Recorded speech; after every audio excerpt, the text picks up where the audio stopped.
কেন হেভি? দেখো এখান দিয়ে যে আলফা পার্টিকেলটা যাচ্ছে সেটার মাস কত 4 এই মাত্র বললাম, তাহলে সেটাও একটা হেভি। আর এখানে রয়েছে একটা প্লাস চার্জ। এবার উনি এটাকে কেন হেভি করে? ধরো তুমি কোনো জায়গা দিয়ে হেঁটে যাচ্ছ, তুমি গিয়ে কারোর সঙ্গে ঠিক করো, তুমি কখন পেছন দিকে ফিরে আসবে? যখন তোমার সামনে যে রয়েছে সে নিজে তোমার থেকে বেশি শক্তিশালী হবে, বেশি পাওয়ারফুল হবে, তবেই তুমি ব্যাক করে চলে আসবে। এবার নিশ্চয়ই এই পজিটিভ চার্জটা এগিয়ে গিয়ে ধাক্কা মারার পরে নিশ্চয়ই যদি ঘুরে যায়, তার মানে এর থেকেও হেভি কোনো চার্জ এখানটা রয়েছে, তবেই এটা ঘুরবে। তার জন্যই এটা উনি বললেন যে নিউক্লিয়াস যেটা রয়েছে সেটার মধ্যে যে পজিটিভ চার্জটা রয়েছে সেটা খুব হেভি রয়েছে। বুঝলেন? এবার পরে দেখো কি কি বলেছেন। Most part of the nucleus is hollow. Hollow বোঝা গেল।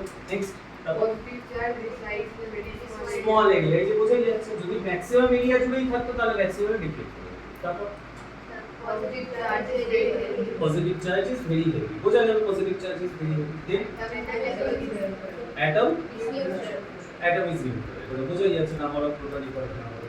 And then